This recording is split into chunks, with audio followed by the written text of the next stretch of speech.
a world where the marks think they know better than the wrestlers and the bookers, the Fantasy Booking Institute exists to pretty much do exactly that. This is a visit from the FBI. This is Dan the Dad, and you should listen to Raw and Order or you're grounded. Welcome to another episode of the Fantasy Booking Institute, your weekly source for pro wrestling fantasy booking. I am your host, Detective Mark Smarks, and I'm joined, as always, by my partner in crime fighting, District Attorney Vincent Kayfabe. What's going on, man? How are you? Erectile dysfunction. What? Hi, bud. Blue Chew. Hashtag not sponsored, but there's a podcast in wrestling. You already should know Blue Chew. Blue Chew's the answer. That's the answer right there. We got it. No JLB this week because he had to work late and I mean maybe he'll show up because it's now after when he would have gotten off work. Because we got distracted because we're nerds. And, I mean, there are lots of reasons. I was running a little bit late already, and then we got talking about Star Trek and then cards and stuff. And so we do have Ambrosia in the chat. And someone got their Kenny Omega card. Now, when I open the other AEW decks, I'm going to be really mad. If you get a Kenny Omega. If I get a Kenny Omega. In fact, I'll keep this one, and I'll probably give that one away to one of our lucky subscribers. You should start hoping. Knocking on wood out there. You want that Kenny Omega card. I also have a set to open. A set to open? That doesn't look recent at all. No, it's almost like it might be from 2017 women's division cards. What? Yeah, it's in cardboard. It's like it's made in 1992. Well, the box looks a little mutilated, but I don't think it's ever been opened from the looks of it. Yeah, you can hope. So, that'll be exciting. Featuring fan favorite superstars from Total Divas. This will be probably our worst. Yeah. Hey, Dr. Strangehair, thank you for resubscribing for your third month. 3 months? What? Have we been doing this 3 months? 3. So yeah, no, we were distracted talking about Star Trek because while we're wrestling nerds, we are also just nerds. I'm less nerd than you, but I guess I use it in different areas because I'm pretty nerdy about some things that you aren't nerdy about. I'm a big fan of do you know who talking about Star Trek, Will Wheaton? Will Wheaton. Yes. He at a here it is. At a convention, he had a girl stand up. This was like a decade ago. If I can find even a date even close to it. He posted about it on his website, and she asked what it was like. No, a young woman, how to explain to her newborn daughter why it was awesome to be a nerd. And give me a second. There's a transcript out there, and I got to see if I can find it. Here we go. And ultimately, you can find the video online. I highly recommend you watch it. But he told the woman to put up her camera and record this so that she could play it for her daughter as her daughter got old enough to understand. And so he said, "Hi, my name is Will Wheaton. It's 2013, and you've recently joined us on planet Earth. So welcome. I'm an actor, I'm a writer, I'm a dad. Your mother asked me to tell you why it's awesome to be a nerd, and it's an easy thing for me to do because I am a nerd. I don't know what the world is going to be like by the time you understand this. I don't know what it's going to mean to be a nerd when you are a young woman. For me, when I was growing up, being a nerd meant that I liked things that were a little weird. It took a lot of effort to appreciate and understand. It meant that I loved science, that I loved playing board games and reading books and really understanding what went on in the world instead of just riding the planet through space. When I was a little boy, people really teased us about that and made us feel like there was something wrong with us for loving those things. Now that I'm an adult, I'm kind of a professional nerd, and the world has changed a lot. I think a lot of us have realized that being a nerd is not about what you love, it's about how you love it. So there's going to be a thing in your life that you love. And I don't know what that's going to be. It might be sports, it might be science, it might be reading, it might be fashion design, it might be building things, it might be telling stories or taking pictures. It doesn't matter what it is. The way you love that and the way that you find other people who love it the way you do is what makes being a nerd awesome. The way you love that and the way you find that other people who love it the way you do is what makes you a nerd. The defining characteristic of being a nerd is that we love things. Some of us love Firefly, and some of us love Game of Thrones, or Star Trek, or Star Wars, or anime, or games, or fantasy, or science fiction. Some of us love completely different things, but we all love those things so much that we travel for thousands of miles. We come from all over the world so that we can be around people who love the things the way that we love them. That's why being a nerd is awesome. And don't let anyone tell you that the thing that you love is a thing that you can't love. Don't don't let anyone ever tell you that you can't love that. That's for boys. Or you find the thing that you love them the most that you can. And listen, and this is really important. I want you to be honest, honorable, and kind. I want you to work hard because everything worth doing is hard. And I want you to be awesome, and I will do my very best to leave a planet for you that you can still live on. And the big point of that is the part I'm a firm believer that being a nerd, just like he said, is not about what you love, but how you love it. And you can be a pro wrestling nerd, which I definitely am. Oh yeah, we are. And so you can have a podcast, and you can travel all around the state, and hopefully someday we'll be able to travel all around the country to talk to other people, and be with other people who love pro wrestling. But I mean, anyone who drives any amount of distance to go to an arena full of 2,000, 4,000, 10,000 people, Gross. 40,000 people. Yeah, of At least a questionable, reasonable proportion are going to yeah, be gross. of questionable hygiene, you know. But you travel in any distance, and to go to an arena and watch a show with anything, that's being a nerd, and that's not just football, or not just wrestling, but football, right? If someone, we see those stories every February of these people who've gone to every Super Bowl, right? Those are Super Bowl nerds, right?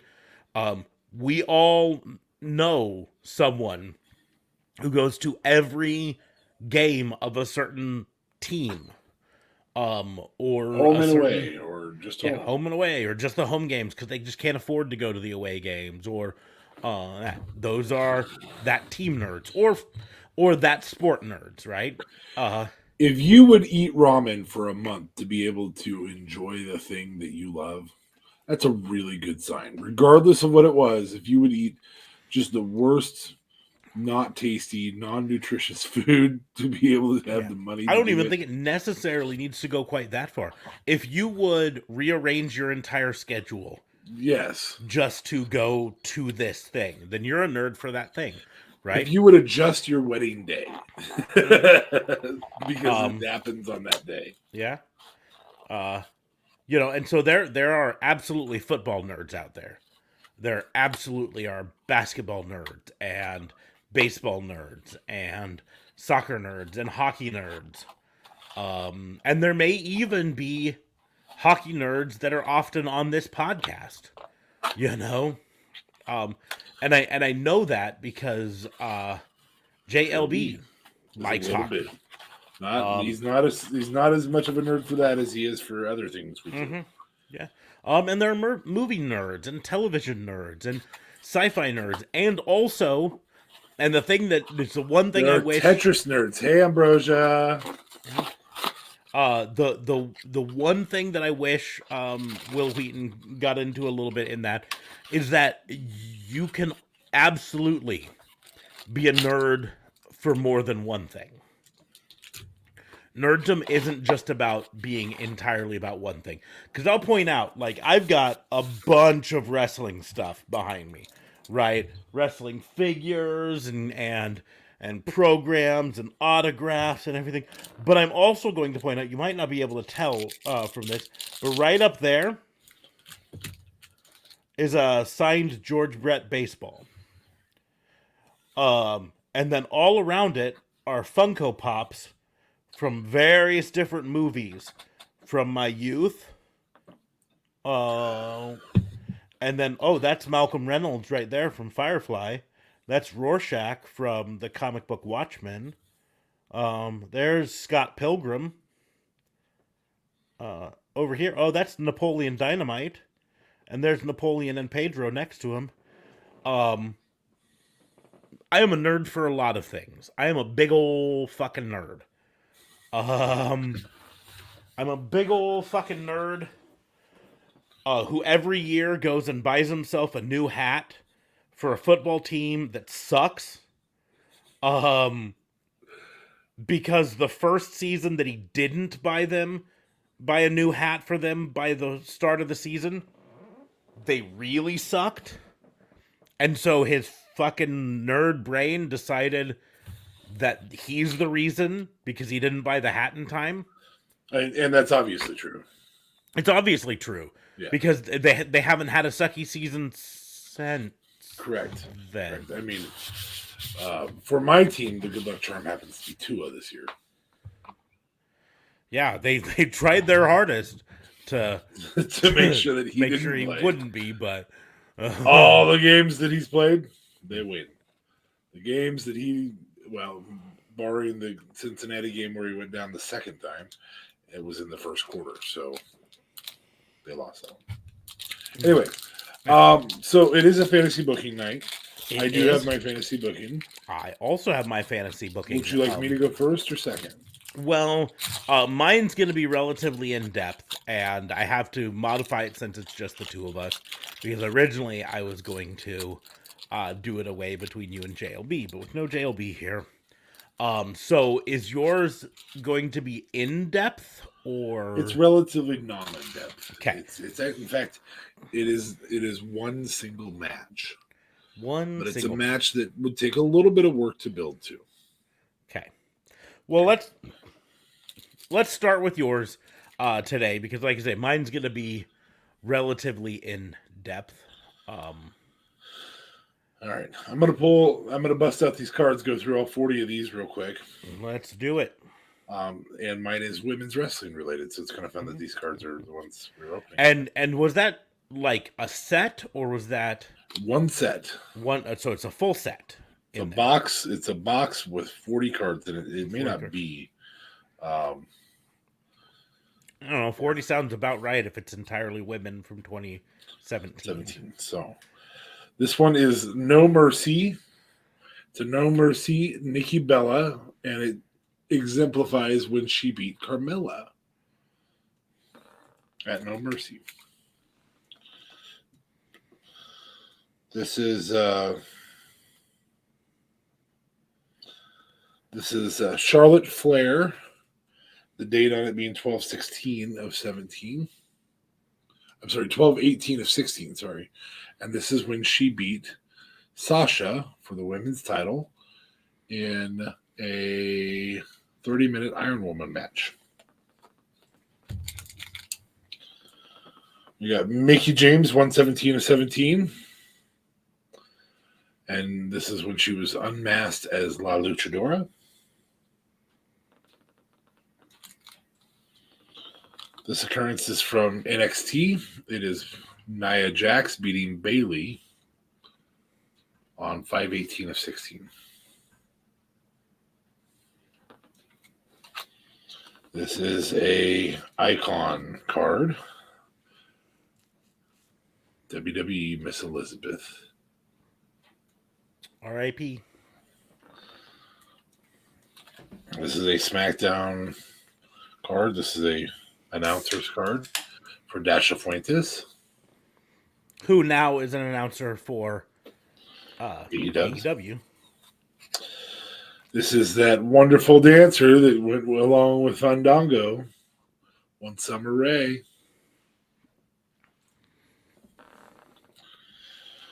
A card it'll be tough to keep away from Smarks. Alexa. And her Frankie. Yep. Freddie. Freddie here. Frankie.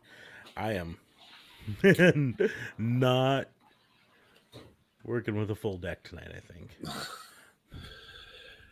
An NXT Empress of Tomorrow. Asuka. Asuka. We have an event card. This is Carmella wins the Women's NXT Championship. #1 contendership.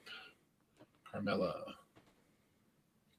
She obviously, I don't know if she ever won the NXT Women's Champion. I don't think she did. And that's 1/13 of 16. Back to the gimmick that we love her so much for. Her debut with Sanity, Nikki Cross. That's a fun card right now. Yeah, right now, since she's back to that. That's very fun. Full circled. 7/25/2016, the day after my birthday, Sasha Banks defeats Charlotte Flair on Raw for the Raw Women's title. These are fun cards. And then lost it the immediate next match. Night, but the next match. These are fun cards. Just they illustrate certain events. I kind of like these. Mm-hmm. Charlotte Flair slaps her father Ric Flair on Raw. And understandable. I get it. 12/5 of 16.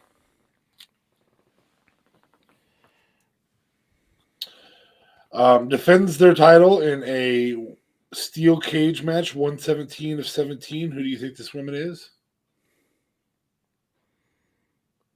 It's Alexa Bliss. I was about to say Alexa, but I had to do my math. A Divas card legend, Eve Torres.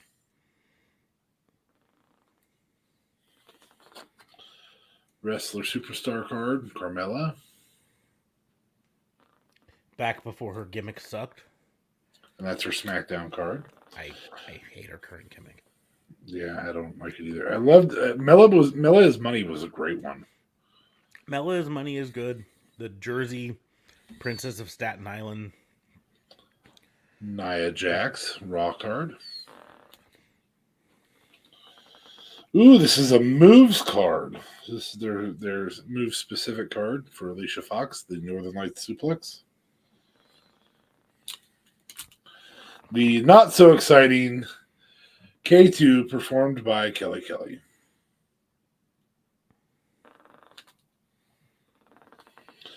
The Mickey DT, Mickey James. These are all move cards here in the middle. This is Brie performing her husband's move, the S-Lock. These are a fun set. Carmella's actually innovative move, Code of Silence. Mm-hmm. I don't know why she doesn't use that more. No clue. That should be something she does. A WWE Legends card.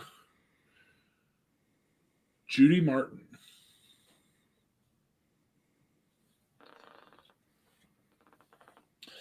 The Legend card. This one's fun. Can you figure out? Because I know you can't read it. Alundra Blaze. Yeah. Gotta love Alundra Blaze. A superstar card for one Sasha Banks. That Alundra Blaze 2017 was about the time that she finally reconciled with Vince. Yep, So that might have been, part of the deal. well, the first appearance by her in a card form. Another Brie. This is her superstar card. Primo. Oh, this one's exciting. So, former NXT star, former WWE star, current AEW star. This is Ember Moon in this format. Yeah. Obviously, not in AEW. We got Mrs. Bray Wyatt. JoJo. I only say Mrs. Bray Wyatt because she was never an in-ring performer. Mickey. And in 17, she was still considered a superstar, not a legend. Nobody's Mina then. Tamina. This will be interesting. So this card is also a wrestler who's since returned and performed, and maybe has performed then, but was retired at the time. And so it is, in fact, a Legends card. I'm going to flip it over. It's Beth. Beth Phoenix. Event card. We have 10-8 of 15 at NXT TakeOver Respect. This person beat Sasha Bailey in a 30-minute Iron Man match. Sasha Banks, sorry. It's Bailey. An event card defeats Billie Kay in their debut match. 8-20 of 16. Ember Moon.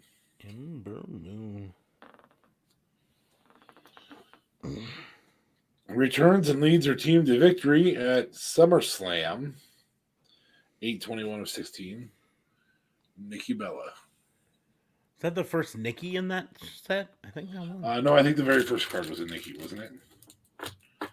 Yeah, the first card was a Nikki. Oh, was the first card when Nikki? she beat Mella. Yeah. We've got defeat Sasha Banks for the Raw Women's Championship in a Hell in a Cell match. 10-30 of 16. Charlotte.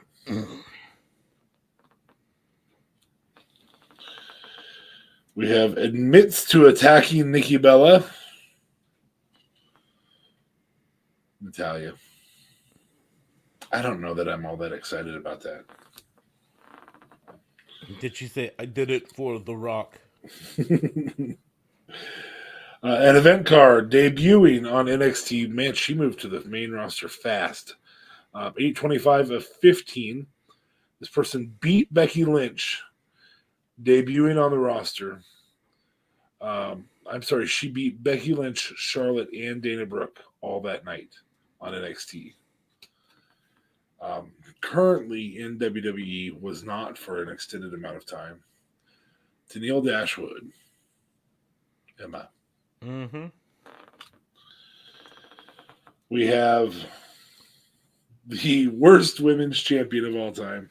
It doesn't say that on here. It says a Legends card. It's Kelly Kelly.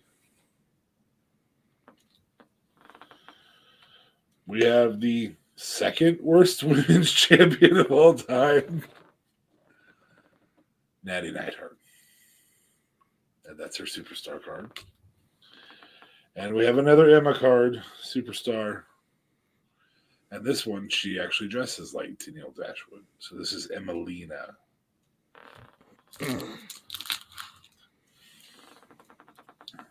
I like that sequence of cards where they have certain events that happen. That's kind of a fun set. So, my challenge for tonight. I'm going to bring you back on screen there, big guy. No!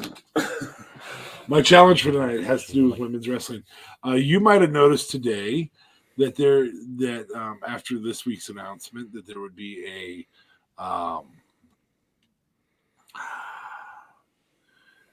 a War Games match at upcoming events. Io Sky is going to be in that War Games match, and up until last year, we had somebody else who did a similar thing in women's cage matches. Io Sky has been in every single WWE War Games match for women. And up until last year, one Sasha Banks had been in every single WWE Women's Hell in a Cell. So my challenge to you, sir, is to book an Io versus Sasha cage match using the current state of events, meaning that Sasha in some way, shape, or form has to be hired, Io has to be fired, and they have to have some type of cage match. You can have Hell in a Cell, you can have um, three levels of Doom. You can choose however you want. Io versus Sasha, title involved, can be on any brand you want, but you have to take the current state of events where they're at and book it to that match, and obviously book the match. Doesn't have to be extensive, but you got to tell me, does Sasha come back? You got to tell me, does Io leave? All that type of stuff. Where, if Io leaves, where do they both land to do this? Is it just an indie circuit thing that we randomly get and we go, I don't know. Is it going to be in a Punjabi prison match? Because there's never been a women's Punjabi prison match. Thank God. Is it going to be, any variation of that? A dog kennel from hell match.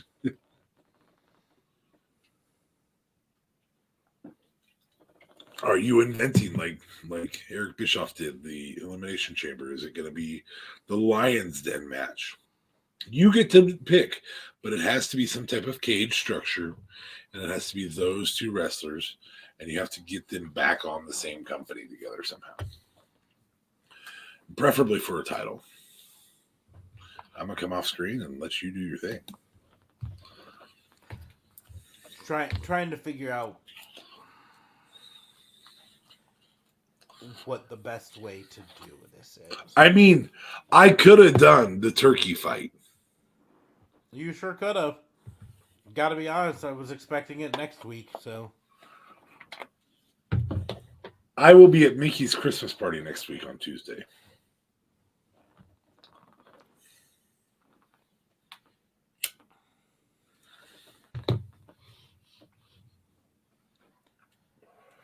So no, I won't be joining it. I might join in to show you Mickey's Christmas party and then stop and, go enjoy Disney.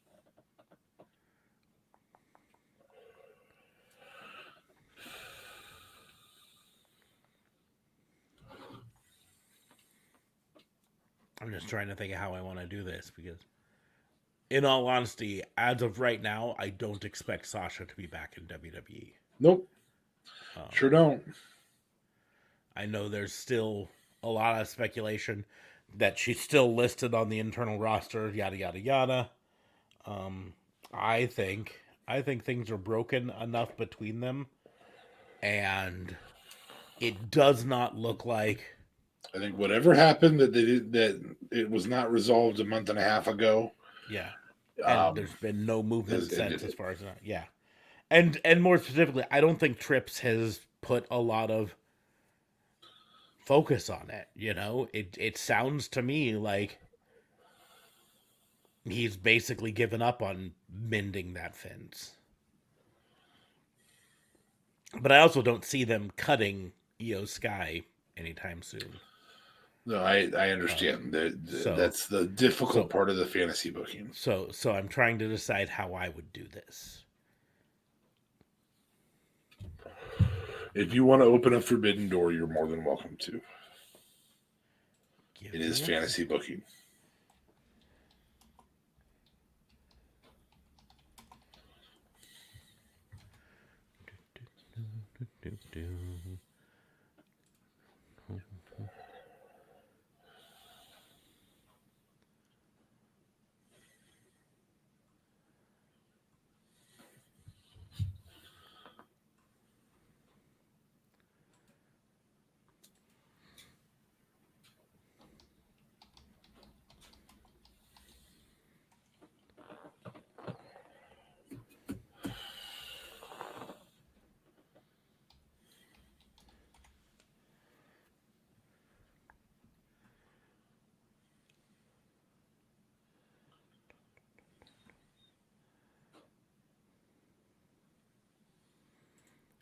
this one because I got.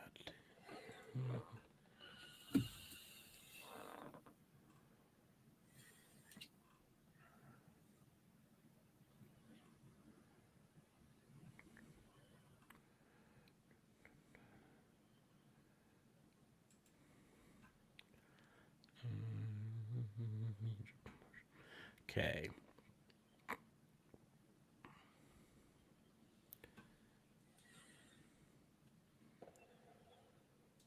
So, this is going to happen in a roundabout way. Okay.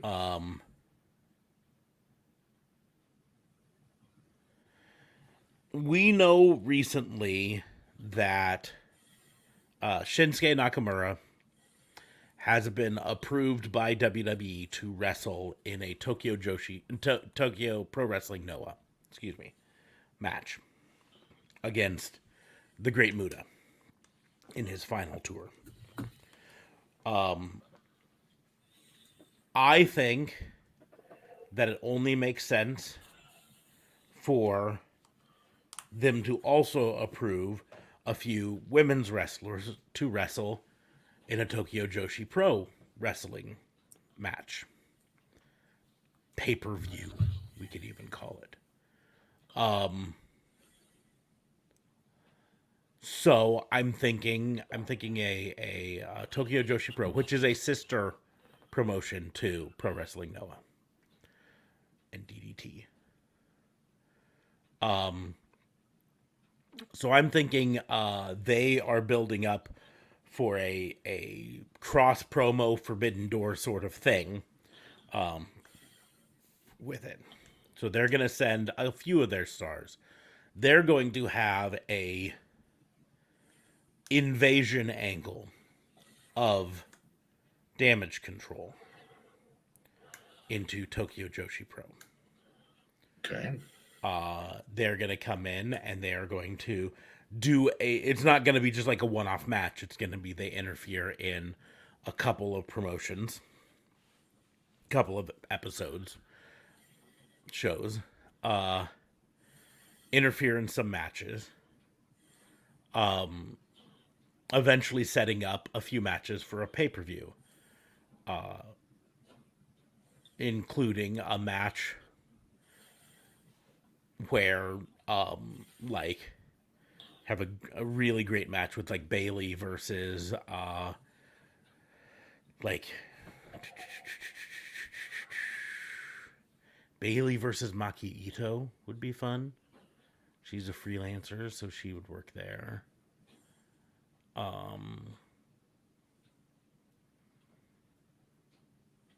Anyways, but then one of the final matches would be Io Sky putting out an open challenge to prove that WWE is better.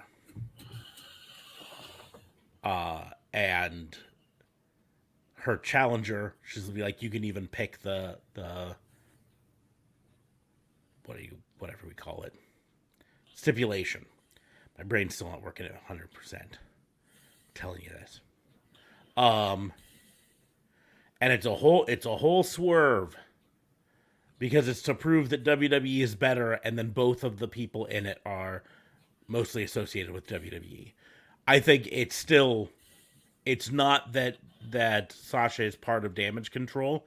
I think it's just a swerve from a standpoint of WWE is not going to allow a Tokyo Joshi wrestler to show up, one of their people, but a freelancer, a totally unaffiliated Sasha Banks could. So you can have Sasha, and then it still makes WWE look like the strong promotion, even though she's not signed. So a cage match in Tokyo Joshi Pro in Tokyo, because that makes sense.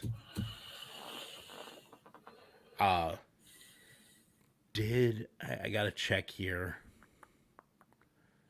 I don't think she ever wrestled. I don't think Io Shirai ever wrestled for Tokyo Joshi Pro. I don't believe so. I really would have put Yuka Sakazaki somewhere in there, but she also wrestles for AEW, so I know for a fact that WWE would not let that happen.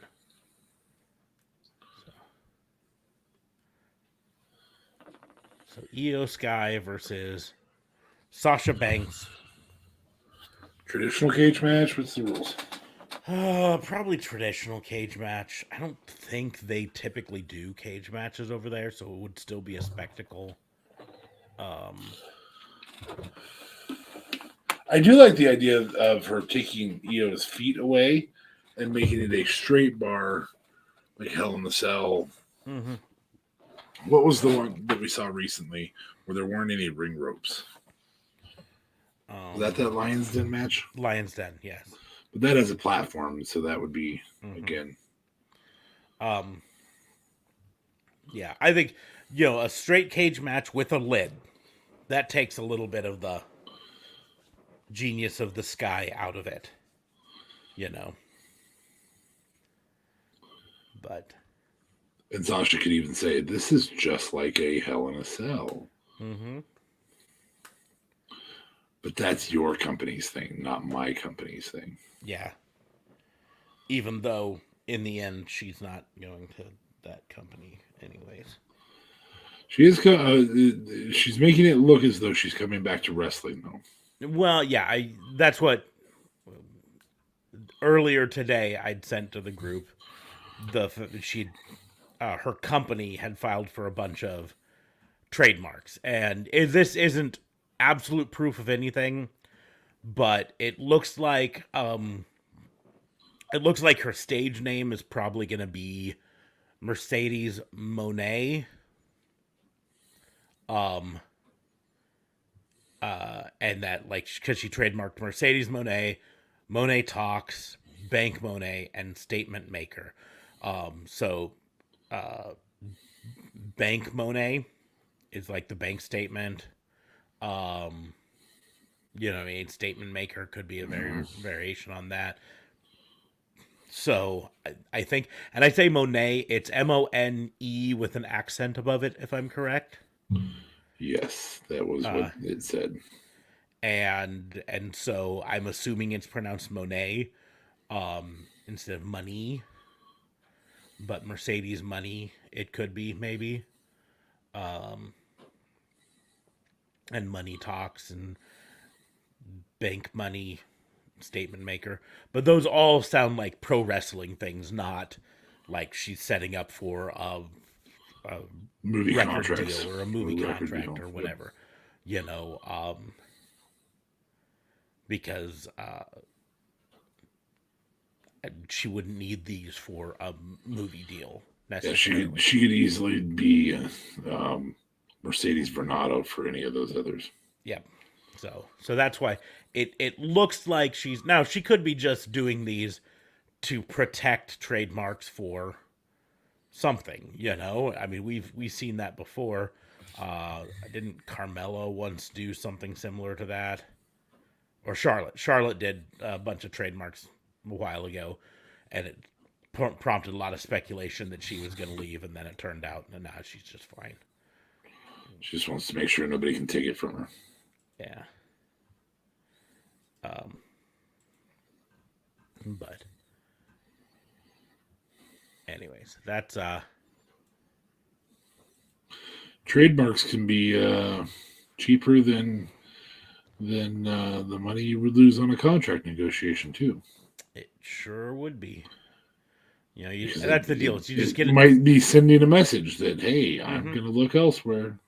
Yep. Hey, just so you know, I'm doing this. Keeping my doors open because I've started looking for other options.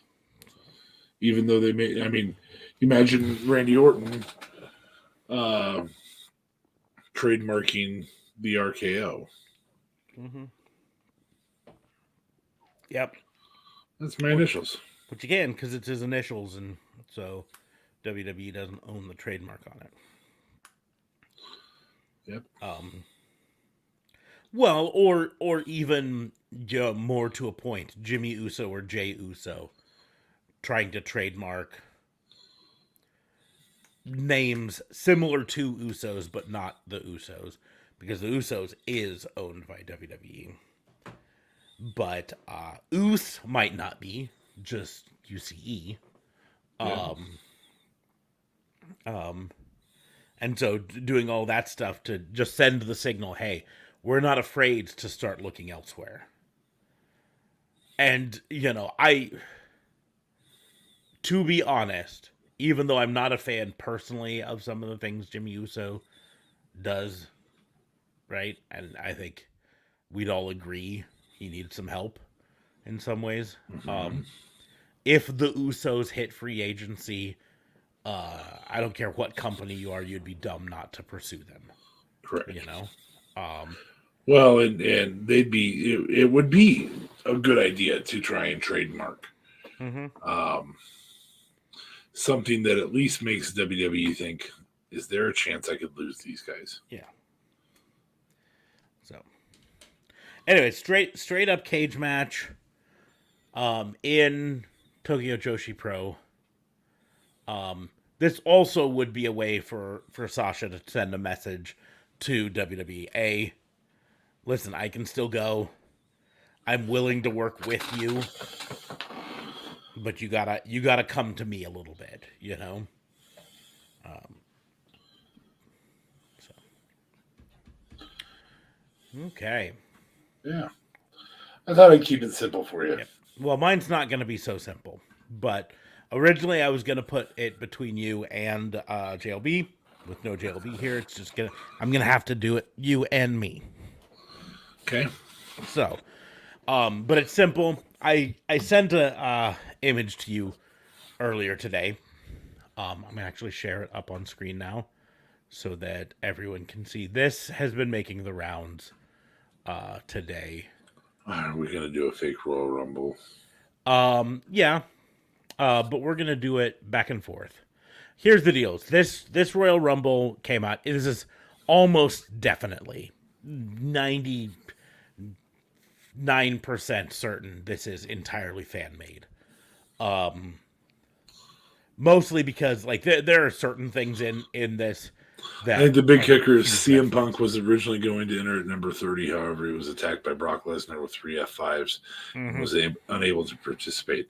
I think that's probably the big one that tells you that this is fake. The biggest thing that tells me that it's fake is they have things timed out to the actual second in this, And they can't do that in WWE. and that's not something that they have enough control over to do. Yeah. There are a few other things. The fact that this has Brock Lesnar coming in 30, it has John Cena coming in 19, Jay White at 17, and Matt Cardona at 10. Those are all very unlikely. Matt Cardona, less unlikely than Jay White. John Cena is a possibility. Especially, in fact, for a Royal Rumble. John Cena could probably clear his schedule and get enough clearance to come in and do a very simple Royal Rumble, one elimination sort of thing. I get that. I don't see any chance that Jay White, especially after the run that he's recently had on AEW, I just don't see that. Anyways, what I wanted to do is this is us going back and forth to book our Royal Rumble, right? Just one at a time. Let's not spend too much time thinking about it because this is not going to happen one way or another. But we're just going to alternate picks to go through the Royal Rumble, and then in the end, we're just going to say who we think wins. And I think we both are already on the same path for who I think we're going to be if we were predicting who wins, right? Oh, not choosing our winner, but predicting our winner. Yeah, predicting. Well, yeah. I mean, I think of this. I'm going to just say it right now. I think we're both pretty solid that Cody Rhodes is going to return at And Royal win the Rumble Royal Rumble. and win Yeah. the Royal Rumble, right? Yeah. I don't think that that's what I would do if I was booking it, but there's a particular wrestler I like more than Cody. There is, I think just the storyline that they're building up to. I think they planned on Cody winning the belt. Rumble, anyways. Yeah. Well, I think they planned on him winning the belt before the Rumble, and then with his injury, this is the best case scenario for them, you know? Have him come back at Royal Rumble that gets him back into the main event picture right away. Anyways. So, number one. We'll just go ahead and just like I say, this is hot shotting through it. So, who would you have enter number one? I like that pick right there. I think Seth's number Seth one? Rollins is the Okay. right pick for number one. Okay. He can go by the bell, which he does in this one. I really like that pick. Yep. I think this is where I think we mentioned before, number two. I think that's Cody. I think here, especially with Seth being number one, Cody being number two makes a lot of sense. That was the feud that took him out. It's also the best feud in ages. Mm-hmm. And so to have Cody and Seth start it off and fight for the first a while solo, you know, just makes a lot of sense. So number three.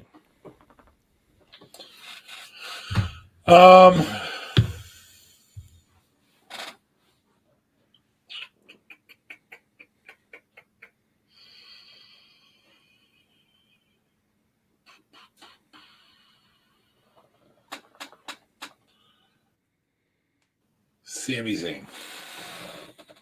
Okay.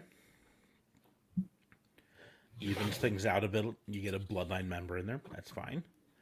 I think for number four,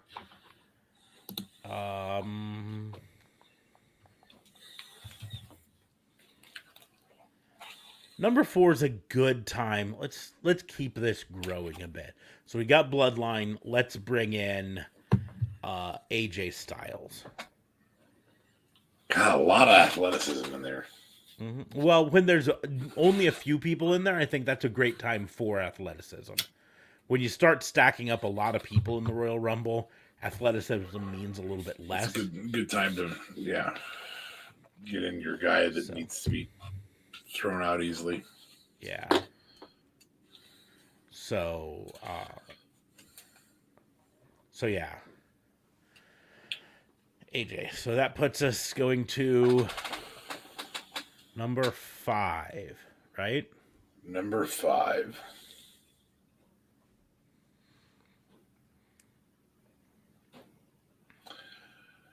Damian Priest. It's an excellent thing. Here's why I think that's really excellent. Because now we've got Seth, Cody, who are both individuals, but then we've got a member of the Bloodline, we've got a member of the OC, and now a member of the Judgment Day, who have all been in feuds with each other recently. That I think that makes a whole lot of sense there. So at number 6, I think. Also note that he's not on that list there, which is a problem for that list. Mm-hmm. Homeboy is definitely going to be in the Royal Rumble. Yeah, in fact, I'm trying to look here just to make sure. Finn Balor is on that list, okay? Yeah. Number 18. But the only member from that group to be on that list? No, Dominic's on there too. Yeah, I guess, yeah, you're right. I always forget Dominic's technically a member. I will give Dominic some credit for Raw last night. The whole thing backstage with him being like the puppy behind Damian Priest, who's got a lot of nerve because he's protected by Damian Priest. Challenging, and then the guy saying, okay, I accept a match with you. And then being like, oh crap. I thought you were going to go with Damian Priest. Anyways, number 6. I think this is a good chance to bring in someone maybe a little bit bigger in terms of size, not That's in what I terms was of thinking thing. too. So, I don't think it's Braun Strowman I don't time think though. it's Braun yet. I don't think it's Omos yet. But maybe 6 you bring in Drew. He's also kind of an independent. I think Drew. We'll do Drew McIntyre there, number 6. 7. 7, I'm going to bring a callback, a legend, and I think Rikishi is the legend. That's a good one there. Fits in with the bloodline. Sammy has. I think that's also where Sammy gets eliminated. Is Rikishi eliminates him. So as to not make it about the boys doing it, but Jimmy or Jay doing it. I think Jimmy and Jay are in their own tag team match. Honestly, Yeah, I agree there. So and then he can even do a. I did it for Roman. I did it for the bloodline. Um, I also think it's good to have a big guy like that where it takes a mass of people to eliminate him yeah. relatively quickly.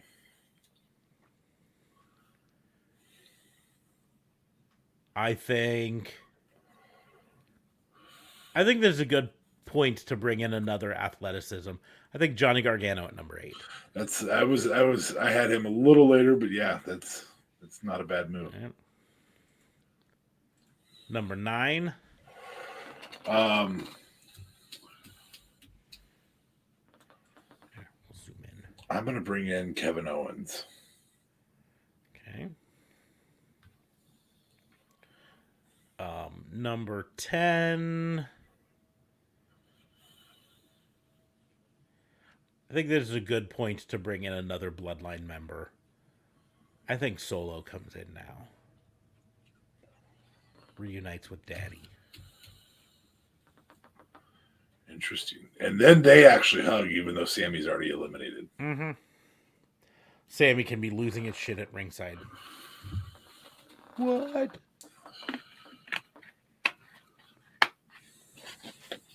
Hey, number 11.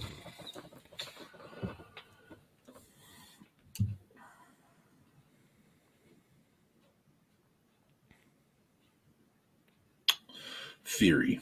Austin Theory. Austin Theory. This is a good spot for him. Especially with his new character of kind of being on a Lost tear. in the shuffle. Having lost it. Well, and the Monday thing where he just kind of went crazy. Yes. Just losing it. He can come in here. He can be reckless and careless and eliminate some people. Sorry. I drink out. Number 12. I got to be honest. I think this might be one of the places that I think they got the exact right placement as well. I think Braun at 12 makes good sense. Sure. Big guy right in the middle. If you've got Rikishi there, that sets up some good big guy back and forth. Still. Number 13. Lucky number 13. Dominic Mysterio. Okay. This is a perfect time to have him come in, relieve some of the pressure off of Damian Priest as a unified body. I don't think he gets eliminated by a member of his own faction like so many others do. Yeah. I think actually he eventually gets eliminated by his father. I think that would be gold. Yeah. By accident by his father. That'd be even better. Mm-hmm. Like, or even purposefully by his father, but with a whole lot of hesitation. Like no, I think the way you do it is you have later on. Now, this is just booking this event later on, obviously, because Ray is not even in. But Dominic's going to clothesline a larger competitor out of the ring. Ray, knowing that Dominic can't do it himself, pulls the ropes down, and it causes a double elimination. I could see that. I could I could also see it being the opposite, where Dominic and Damian Priest are teaming up on someone, and you have the dramatic moment of Ray turn around and see this and debating should I help, should I interfere, and then it looks like he's gonna help Dominic, but then he turns and eliminates Dominic. I could see that being anyways, but not right away, like you said. So Dominic in at number 14. I think this is a good time to bring in another. I thought that was number 13. Yeah, and so I'm moving on to number 14. Oh, okay, at number 14. Okay. At number 14, I think this is a time to bring in Braun Breaker. I like it. Another big, powerful guy. This also could lead to Braun Breaker showing off his strength and being the one who eliminates, maybe the one who eliminates Rikishi, Oh, yeah, absolutely. By himself, showing out. By himself, yeah. Yep. I like that. Number 15. 15. Is Rick Boogs back yet? No, he might be back in time for the Royal Rumble. He was anticipated to be out about a year, and that would be an early return. Yeah, would be a little early, but not outside of the realms of possibility. So, Butch. Can they just let him go back to his name? Even if they just make it a nickname, you know what I mean? Anyways, number 16.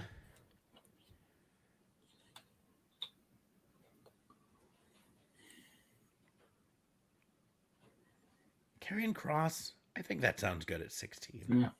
Right in the middle there. Plus, wasn't Karrion Kross's last feud in NXT with Braun Breaker? No, I don't think it was. I had to look up because I thought it was right at the end. It might have been. I might be wrong. It was right before. Yeah. Anyways. Number 17. Ray. It's time to bring in Ray. Yep. Definitely not Jay White, though. No. I'm not even going to put in people that I don't think will be there. So I'm not going to put in Matt Cardona. I'm not going to put in Jay White. Yeah. I'm not going to have CM Punk be one of these people. I might have Cena. Yeah. The Cena is a possibility.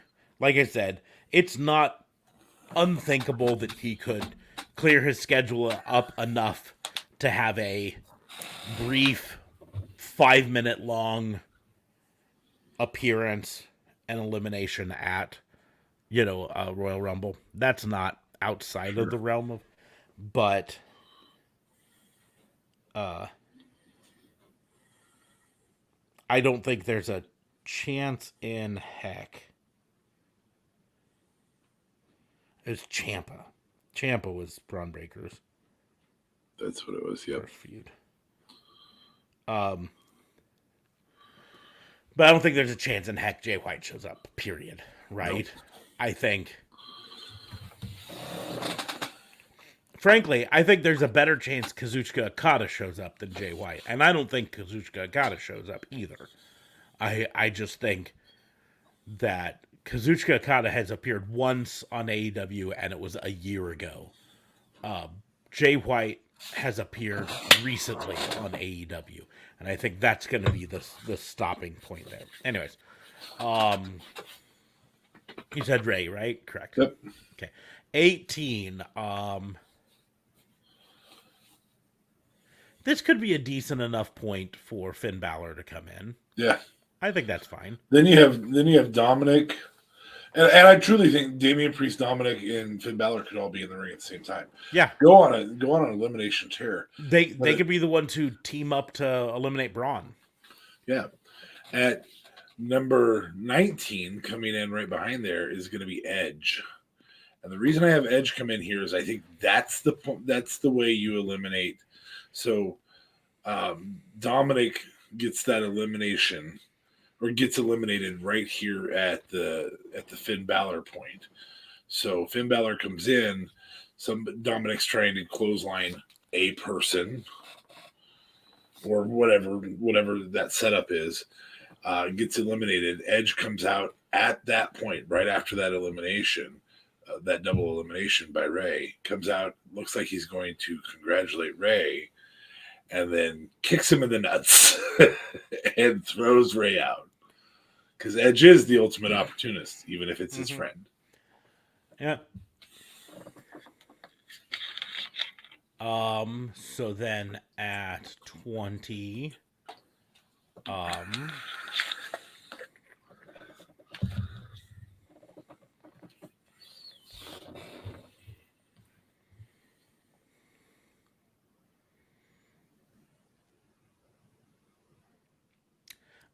think this is a good place to bring in Gunther. I like that move. Because we have the entire flanked Imperium by flanked by the rest of Imperium. I think they come out to the ring with him, only not get in the ring. Yeah, or at least come out to the ring entrance with him. Yes. Like the people try and stop him, and so they're like, all right, we'll just stand here on the entrance ramp. What it really brings up the option, we've still got 10 more entrants, right? We could have Imperium all together in the ring towards the end if needed. Yes. So. Yep. 21.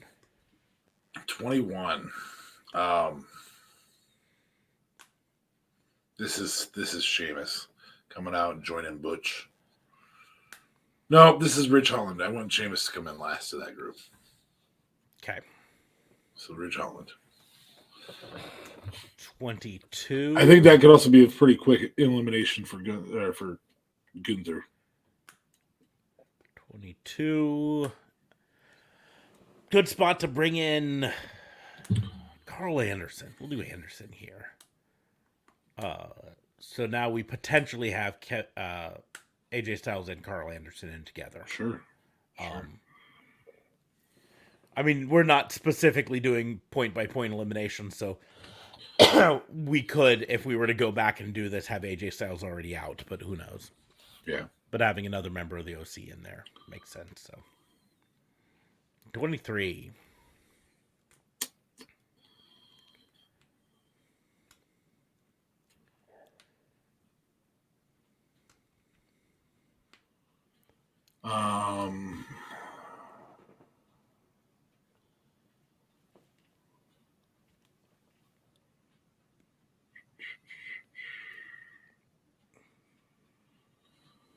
I'll go with The Miz.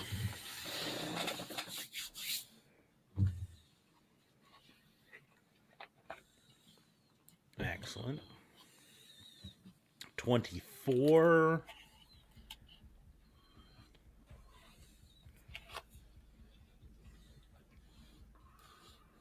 Oh, come on. This is too easy. Well, I'm just like... How cool would that be right behind it? I'm debating on whether right behind would be... That's serious stalker setup, man. I'm also debating on having it be a little bit later, but having him already be out under the ring. You know what I mean? Where Miz is in. We'll just go ahead and do it. We'll do it here. That makes sense. No music plays at all, just so no music out from under the ring. Yeah. Well, what you really do is this is going to be one of the shortest. We're never going to have a quicker elimination, I think, than we've had. You know what I mean? Santino at 2 seconds. I just don't think it's physically possible to do one much faster. But you have the Miz come, he gets in, he's standing by the ropes, he's doing his little pose, he turns around, and then Dexter Lumis comes out from under the ring, gets up right behind him, grabs him, pulls him over the top. Pulls him over the top, and then they both drop off onto the ground. So Dexter Lumis isn't even in the match, but he's the one who eliminates the Miz. Yeah. I like that. I like that a lot. You could even have him technically enter the match and then pull himself out. I like the idea of him even eliminating himself in the process. You know what I mean? Just to get Just to get the Miz out. So he comes up right behind the Miz. He grabs the Miz, pulls him and both over, of them fall backwards over the rings. over the top rope and out, and then they're just on the ground, and he just holds him until he goes to sleep, and then pets his head for a while. That's funny. 25. Open that back up again. Yeah, I mean, important. Looking here, we don't have Matt Riddle in yet. We don't have a Santos Escobar. We don't have Omos or Carmelo Hayes. He's NXT, so we probably don't have him in there. We don't have. One I'm bringing up. We don't have Corbin's a great fit Corbin for 25. yet. So yeah, he makes a good sense there.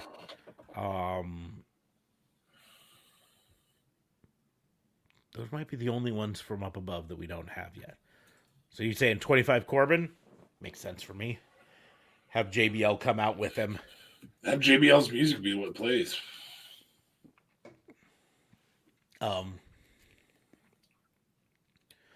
26. I sincerely don't put the rest of Imperium in this match. I just have them there.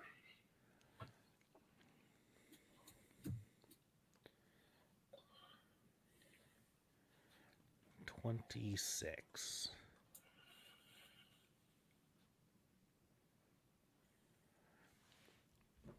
trying. I got to think here for 1 second because the one thing that we haven't had in this yet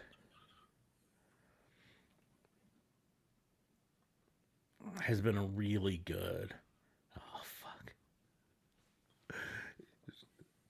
I just thought of something that if Vince was booking this, I could totally 100% see them do. And so I have to decide: is this something that I see Trips doing?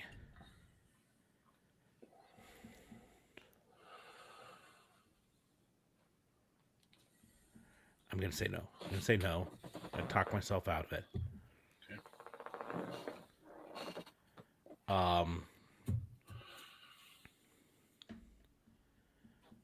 Because we haven't had any real legends except for Rikishi. Like Rikishi's been the only one, and so I'm trying to think of another. Oh, I have one for 27, just so you know. One for 27.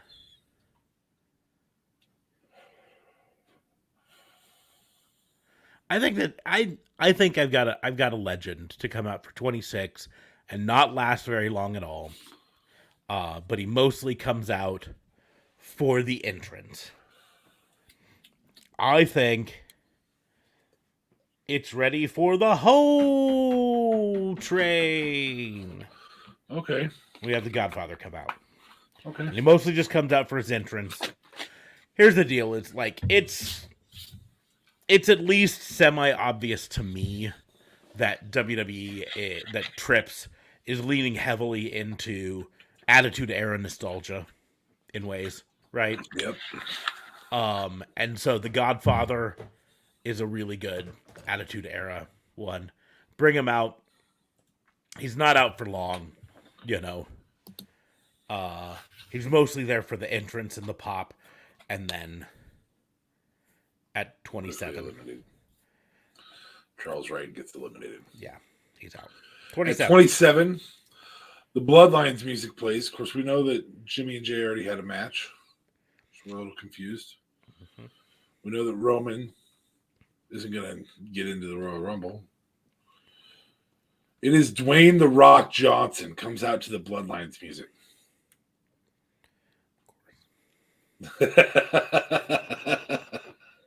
He has no movie commitments for the for the upcoming quarter. So Dwayne Johnson comes out to the ring Under the Bloodline music. And then he eliminates Solo Sikoa while hugging Solo Sikoa.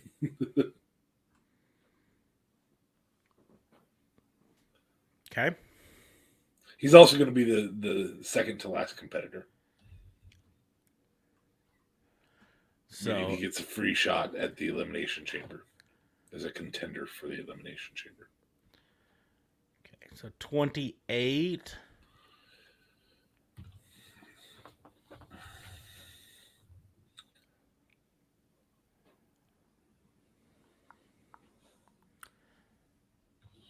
I think you could bring Shinsuke in here. I 28. think that's a good move. He can be a house of fire and help eliminate a few people before getting eliminated. He's not going to last forever. Okay. 29. You have to finish out the Brawling Brutes, so Sheamus comes out here because Rich Holland's already been out, and yeah. Also, Sheamus might come out here, but he gets jumped by Imperium on the ramps. So Sheamus is replaced by John Cena. A heel John Cena takes advantage of that spot. It cuts to backstage. John's back there talking with Trips. He's like, well, I can fill in. I can fill in. You need a 29th competitor. I can fill in. So he goes out there. Okay. So it's Sheamus replaced by John Cena at 29. So then number 30. You got to decide: is Brock, is Omos, is it MVP, is it 30's Bobby Lashley? I think that's the choice. I think it's Bobby Lashley. That's a title contender. That's a legit title contender. So is Brock, but yeah. Well, I think we're Brocked out a little bit right now. I'm tired of, especially Brock at last entrant in blah blah match, right? Yeah. Brock is the final surprise entrance in the Royal Rumble. Brock is the final surprise entrance in Money in the Bank. Brock is the final surprise entrance, and now I'm done with it. I'm done for now, right? Let him rest. So I think Bobby coming in, Bobby being number 30, he also have a powerhouse who can help eliminate a bunch of people, get it down to the final four. There we go. Like I say, I think Cody's the eventual winner. Yeah, I think that's a good move. I like the idea of Brock trying to interfere in Bobby Lashley's entrance, like what they have here. Mm-hmm. I also like the idea of Bobby Lashley putting him down.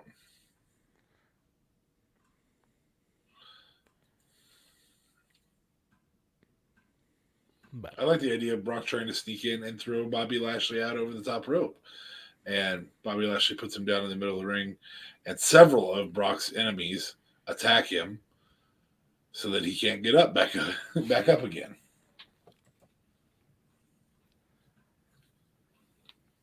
Because he can't win it. There wasn't an entrant in it.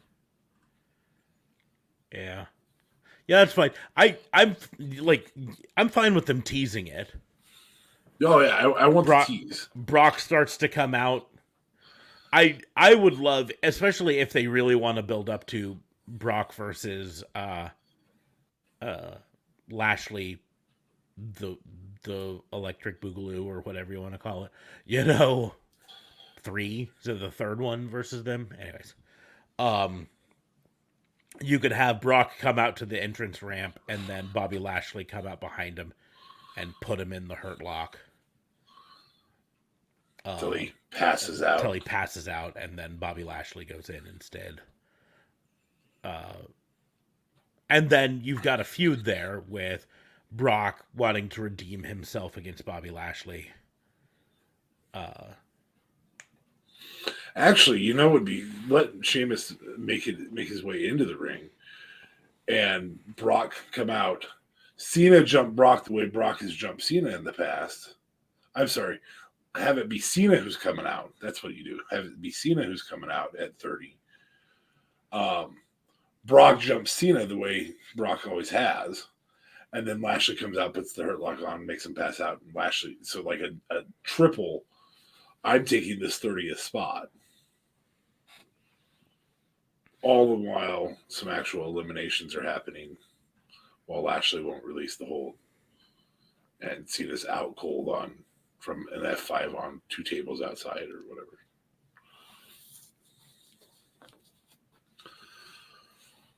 Brock's likability is his hateability. And I'm not saying people love to hate Brock. What I'm saying is that's what we like about him.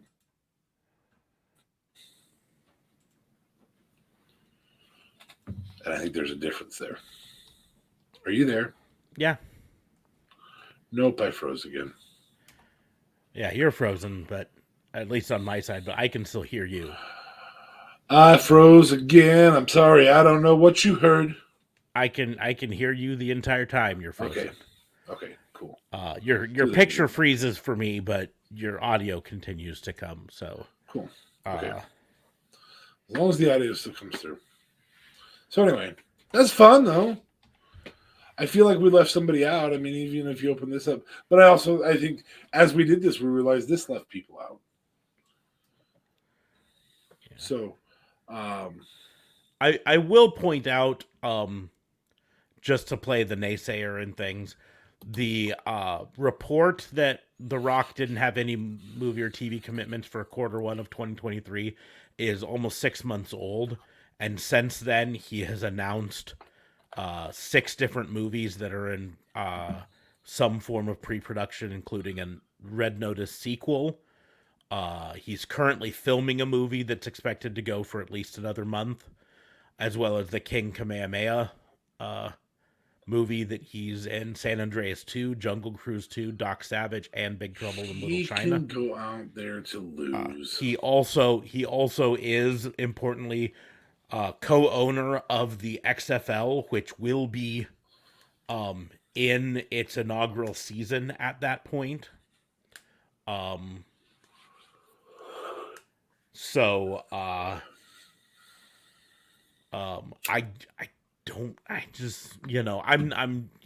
There's fantasy booking and I'm not saying you can't do it or anything like that. I want to temper people's expectations, manage expectations a little bit, because people get so excited with this whole concept of The Rock coming back, and fantasy. It is fantasy, but I just want people to understand it is a slim chance. I just love the idea of him coming out to the Bloodline music. I get it. Right now, Jesus.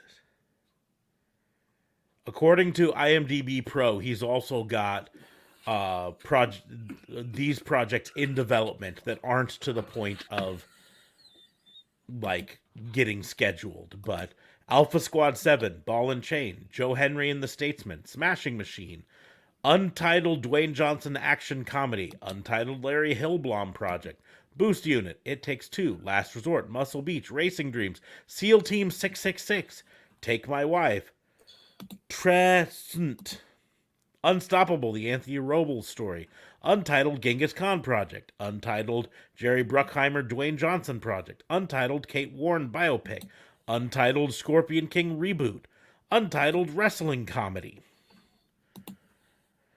And keep in mind, those things that I already mentioned were things that the Big Trouble in Little China, Doc Savage, those are things that he's assigned to act in, right? Those aren't counting the things that he's signed to be a producer for, of which he's got an absolute shit ton of stuff in pre-production right now. The Jansen Directive, which is a Robert Ludlum, I believe, based. Yeah, Robert Ludlum novel storyline. Robert Ludlum did The Bourne Identity. So the Jansen Directive is a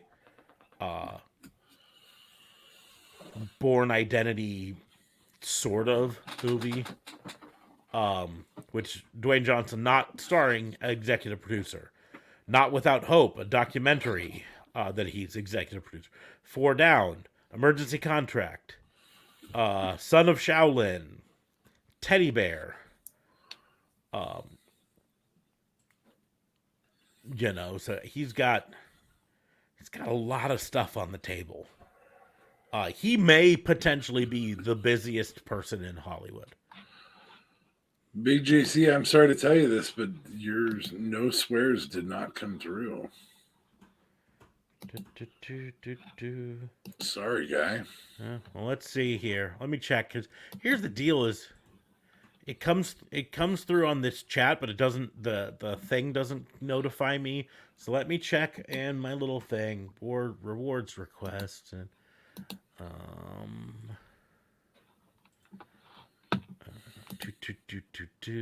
hold on a second.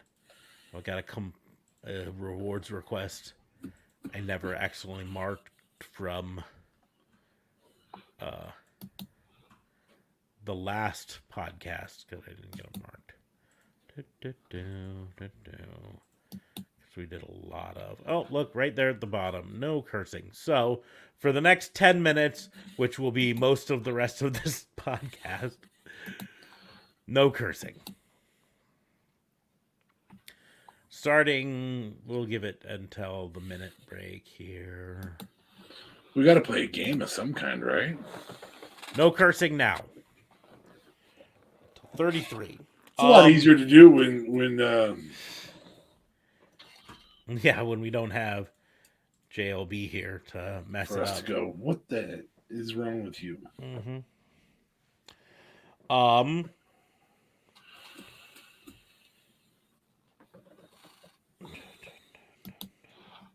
Just trying to decide, can I do a guess the wrestler with just you? It's not as much fun, but we can take that picture down in the this one right here. You can just go ahead. And I took it down. Stop sharing that. I was getting ready to stop sharing. There you go. I was doing nice multiple things. It wasn't on screen. It wasn't bothering nobody. Still drives people crazy when they can see it down below. People being me. People being you. You're literally the only other person who could see it down below. Literally just you. Lost my mind. Or we could do 10 minutes of food talk.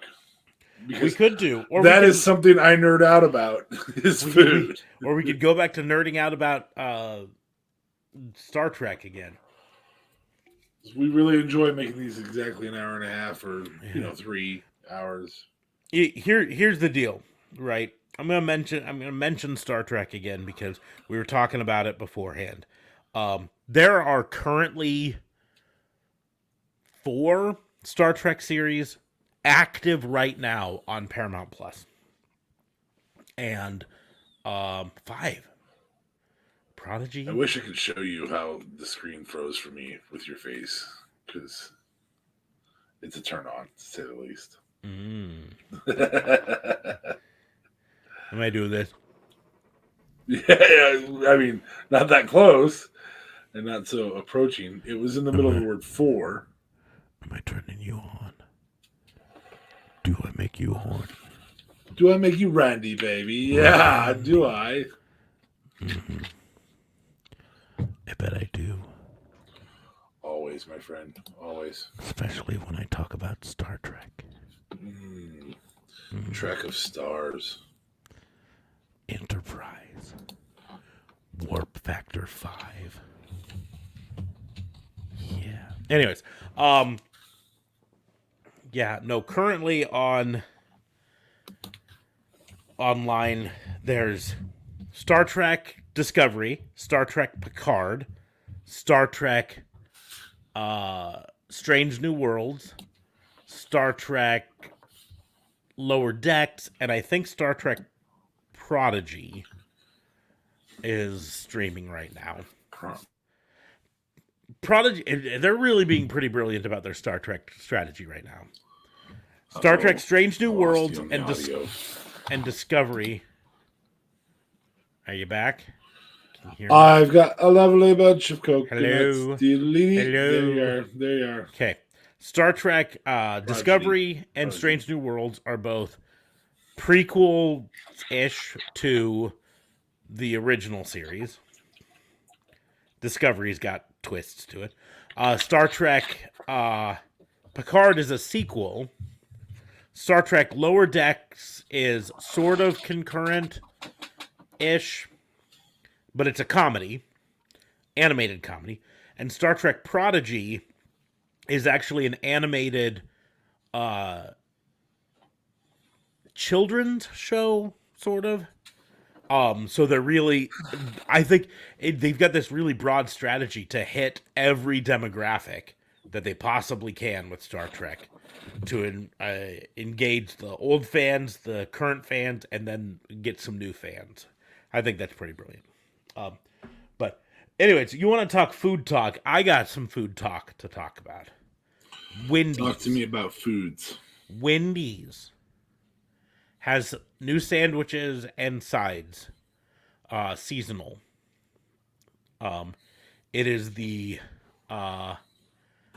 what do they call it? Give me 1 second here, because I want to get the name right.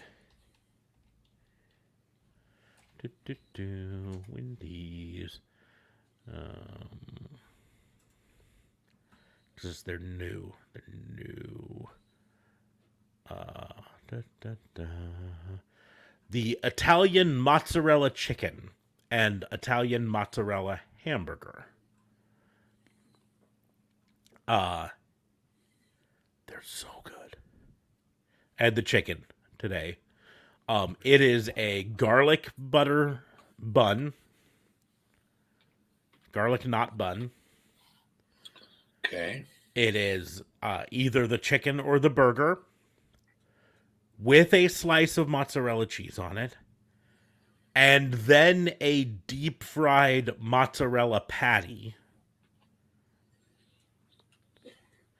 and then marinara sauce on top of it. So good. Oh my goodness, it's so good. And then they also have the same thing in a hamburger.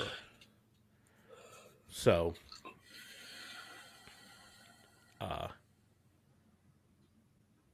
yeah, you've got either chicken or burger varieties of that thing. So good. And then as sides, you've got now you can get the garlic fries, which are just their fries with a garlic sauce on top of them that are really good. And then for dessert, they have a peppermint frosty for the season. Yeah, I heard that they're doing that instead of the strawberry now. Yep. For the season. And frankly, peppermint frosty might be my least favorite of the new things for it. That Italian mozzarella chicken sandwich, it's great. You can also get it grilled if you want, instead of fried chicken. Or spicy if you want it. So, but it's so good. Oh. We can also comfortably talk about the fact that we hate the first nominee or the first candidate running for president in 2024. Potentially the second. Sounds like Biden already announced, sort of. Yeah. Well, and here's the deal. Biden will likely run. Who his running mate, whether he keeps Kamala or moves to someone else, or anyways, we don't know, but he likely, and that's not in the history of the presidency. There have been very few times that, but it's not unprecedented. It's not unprecedented, but it's still unlikely. Most of the time, the incumbent runs for re-election if they have the option. Person. Yes. And usually with the same person. Yes. Yep. James K. Polk famously did only one term and just chose not to run again. Mostly because he did everything he promised in his first term. So he's like, okay, fine, I'm done. Did it. Pull it off. But anyways, but so Trump. What a horrible.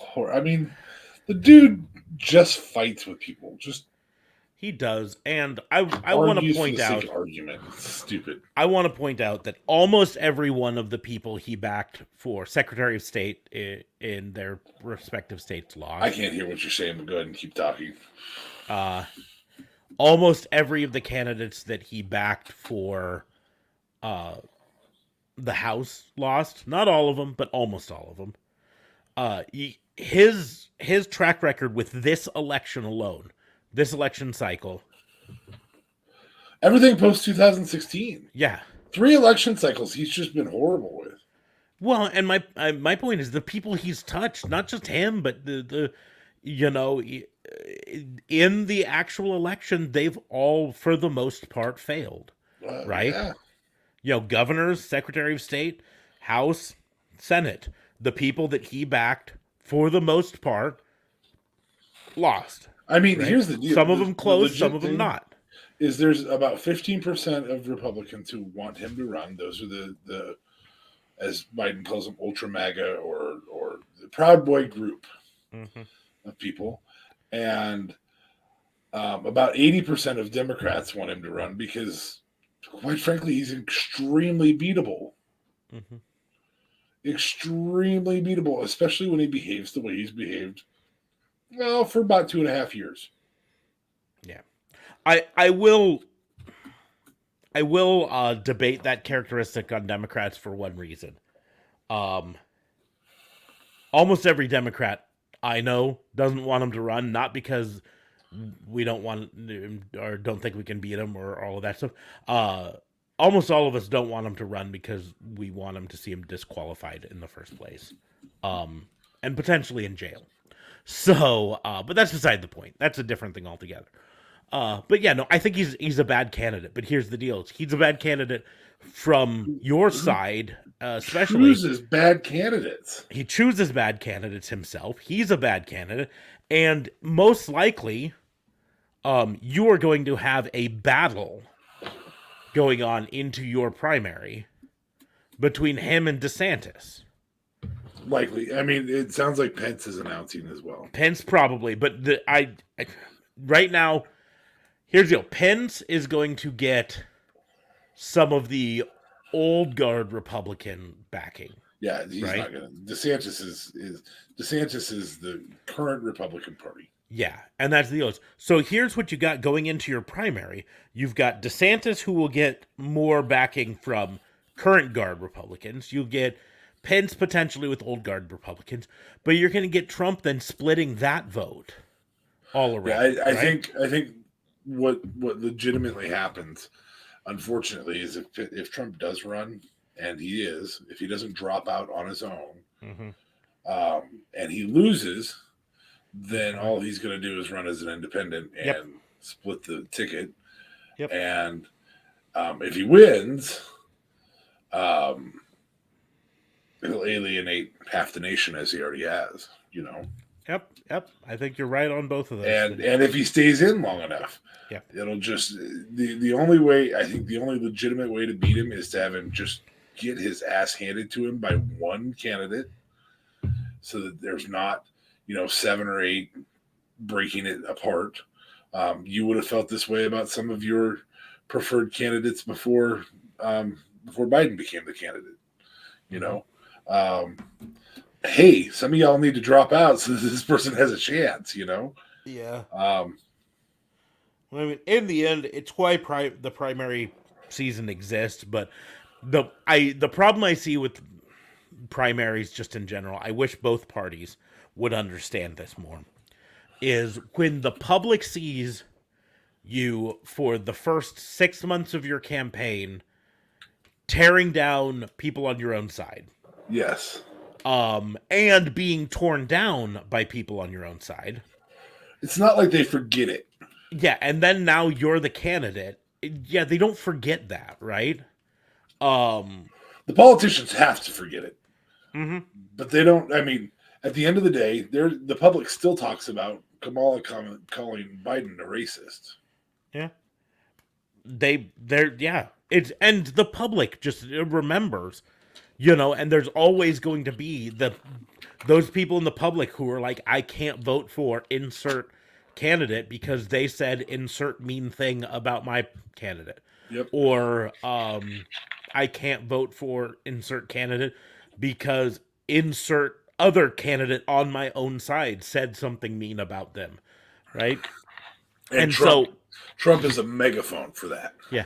And so I wish both sides would just come to a understanding that putting 2 or 3 people in a primary, that's fine. Then the people on your side can choose the person that they think has the best chance of winning, right? But the unlimited ability, I mean, what was it, 22 that Yeah. went up against Trump? You had to do 2 nights of debates. Mm-hmm. That's ridiculous. And so I think it's but like you said, here's the deal: is if he runs as an independent, that's absolutely catastrophic to the Republican platform for presidency. Right? And that gentleman is not well known for Losing, backing down and thinking that it's okay for me to have taken my loss. yeah, losing gracefully is not his strong suit. I also would like to point out, and I think you'll agree how shady this is. I am no supporter of Herschel Walker in any way, shape, or form. I think he was a whole, undeniably not talking politics or political agenda or It's a anything. horrible candidate. He was a horrible candidate. Oh, he was God. he was the worst candidate they could have put forward in that situation. But he's the candidate they put forward, and he's in a runoff, and he is, potentially the next representative or the senator from Georgia. There's going to be the runoff in December. We'll find out. Whatever. But here's the thing. I think you will agree about Trump. That's just absolutely fucking insulting. And I would like to point out I did make it past the 10 minutes. So absolutely fucking insulting. Mr. Trump, former President Trump, sent out emails to mass emails to Republican donors. With Got the a ton of headline, money and didn't spend it on those candidates. well, no, this is just now. This is new, Oh. right? Sent out emails to Republican donors, right, saying we need your help to help elect Herschel Walker in this runoff. We need your help, your funding for Herschel Walker in this runoff, right? Donate money now. If you click that link to donate, whatever denomination you chose, if you didn't look closely, and by look closely, you meant you had to click something to see what it was splitting it 90% going to the Trump campaign and only 10% to the Herschel Walker campaign. Yeah.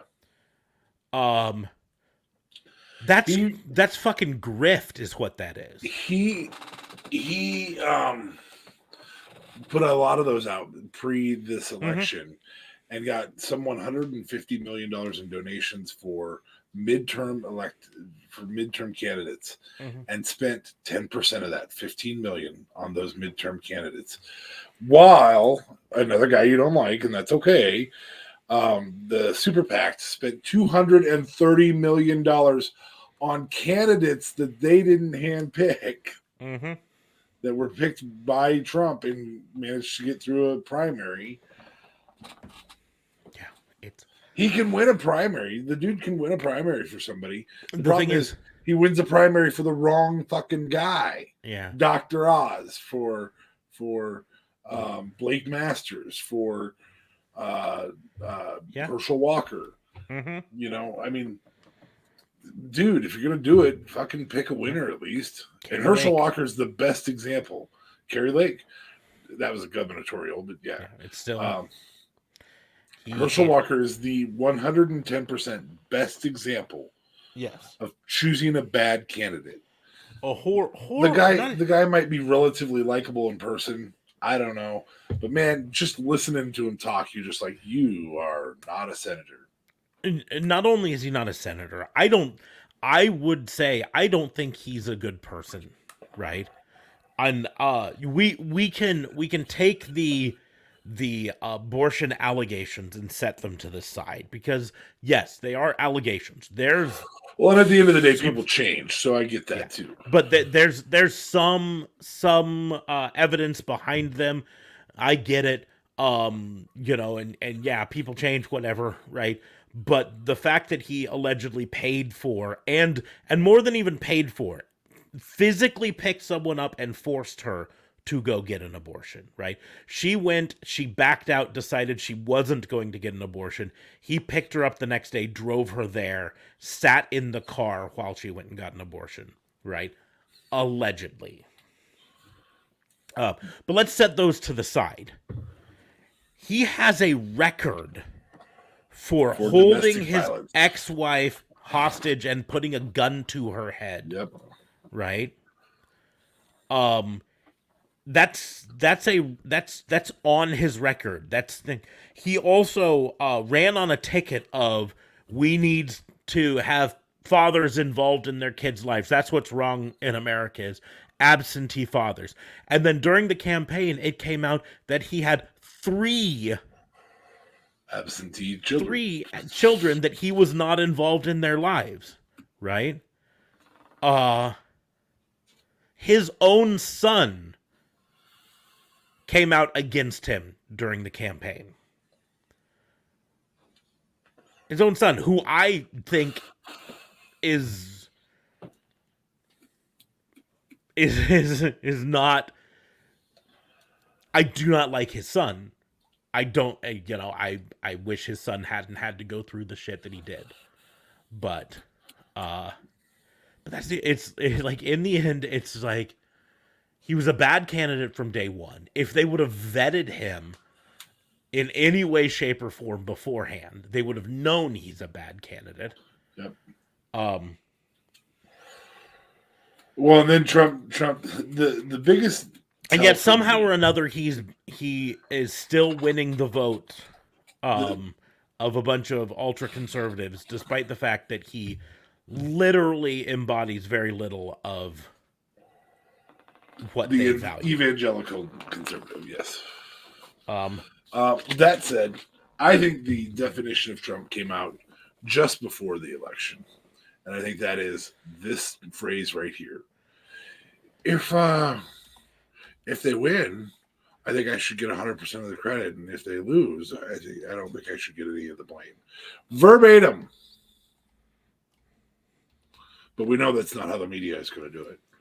Verbatim. He says, I should get all the credit if people win, and I should get none of the blame if they lose. So you're telling me that if Joe, the new governor in Nevada, Sheriff Joe, won the governor. Arpeggio. Arpeggio? Yeah. Anyway, that guy. If he won, which he did, that should and he won on a not a pro Trump ticket. He should get Trump should still get credit for that. I mean, come on, man. Like you're telling me DeSantis should be you're the reason DeSantis won Florida and drug everybody else along with him? I mean, yeah. I think in the Herschel Walker, like I said, so much of it is the fact that he got any of the votes, despite all of this stuff. I think Dana Loesch, unfortunately for you guys, said the quiet part out loud. Dana Loesch said, and I quote, "I don't care if Herschel Walker paid to abort endangered baby eagles. I want control of the Senate." Quote, if the Daily Beast story is true, you're telling me Walker used his money to reportedly pay some skank for an abortion. I don't know if he did it or not. I don't even care. And the hypocrisy of a party being based all around one thing and then just saying out loud, they don't care if that happened, because this is more important than, I don't care if he is morally a bad person. I want him in the Senate. And we know that most times in politics, you're choosing the lesser of two evils. And if somebody wants to vote for him based on that, your opinions of those lesser two evils, that's fine. But sometimes you just have to look at your candidate and go, well, I did in 2016. I said, well, that's not who I really wanted to vote for, but I suppose, and I know you did in 2020. He was not your ideal Democrat candidate. I know you did in 2016. It was Mark May, Maryland's governor that you liked so much in 2016. God, it's been so long. I don't think the last one out. Yeah, he didn't make it past the primaries. The guy I really wanted. Yeah, the one that was it was Bernie, him, and Hillary were the three left. I've got to remind myself who it was because. And then after he was out, I know that your preference you're referring Bernie. to Martin O'Malley. Martin O'Malley, that's what it was. Who withdrew during the primaries? Yeah. And I know your preference was Bernie over Hillary. Mm-hmm. I know this from having conversations with you and listening. And at the end of the day, when you were voting for Hillary, you went, well, it's not who I wanted, but better than the other guy. So if people are saying that, that's one thing. But to go to your primary and vote for Herschel Walker means you're not paying attention to politics. Mm-hmm. That's what it really means. Whether this stuff came out or not beforehand, you're not paying attention to politics. You're just voting because somebody told you to vote that way. Yeah. And that's a horrible, horrible, horrible decision. Yeah. I mean, I'll point out that back in 2008 in the Democrat primaries, we had John Edwards running, and then stuff came out that was not nearly as scandalous as the stuff coming out about Herschel Walker. Still scandalous, but not nearly as scandalous, right? Is that when he cheated on his wife while she was in the hospital with cancer? Okay. Yep. A solid leader at one point for vice presidential candidate for Barack. Yeah. And when that came out, for re-election at the time. Yeah. He dropped out, right? He understood that this was too damaging to his chances of winning, and he dropped out because he knew that Democrat voters were not going to overlook that. Is that where our country is degraded to? Is to the point where we're consistently across the board picking the lesser of what we consider two evils? The thing is, I think I'm making the argument that I don't think we're consistently across the board, because in this case, this guy dropped out over a scandal that was considerably less than what Herschel Walker went through. And it wasn't even a lesser of two evils, right? He dropped out, and Barack Obama went on. Because he knew that this scandal was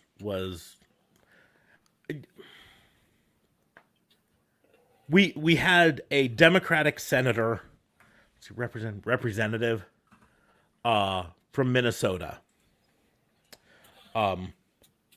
who resigned from Congress over a scandal less than what Herschel Walker had.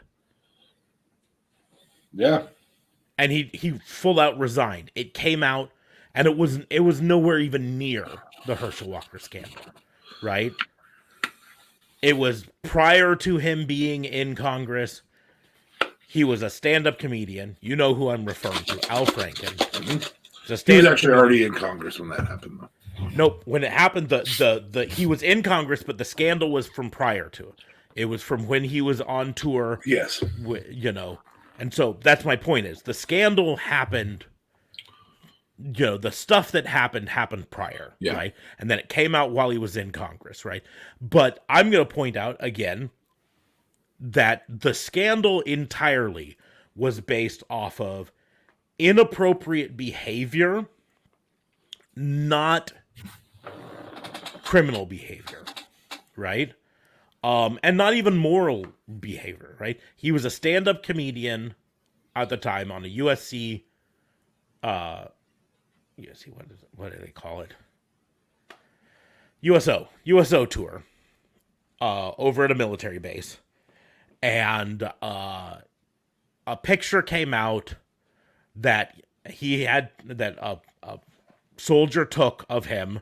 They were riding in a Humvee, and one of the female soldiers had fallen asleep.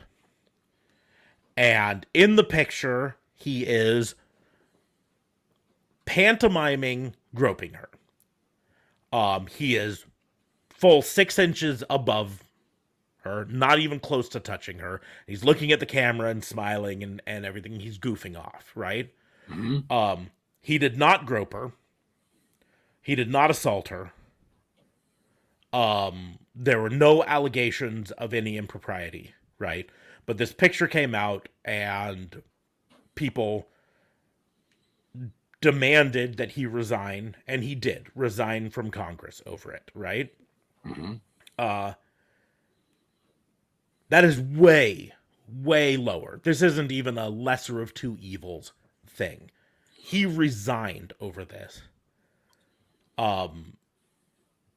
And yet Herschel Walker has these allegations, has these on record, and gets voted for, right? That's not a lesser of two evils thing, right? No, I'm And blessed so that I don't have to vote on that one. yeah, my point is, I think pretty much consistently over at least the last 20 years, that one side has held their candidates to a higher standard than the other side.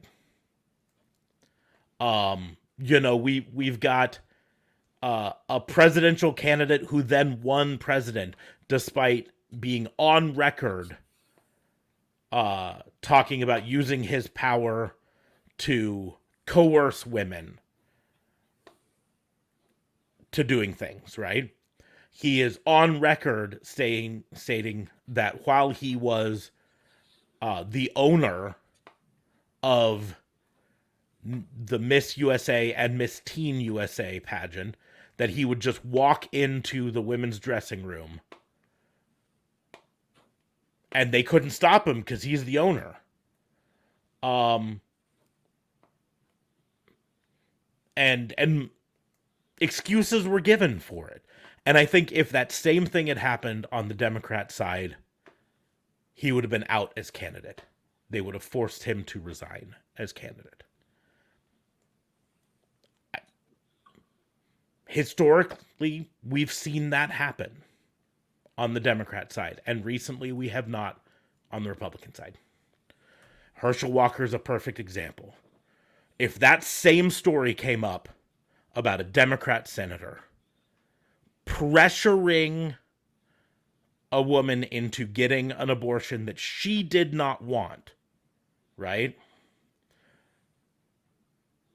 He would have been out as a candidate. Hands down. Yeah. So, anyways. You said bad candidate. He was a horrible candidate. But the fact that he got that far says a lot. The fact that he still might become senator says a lot.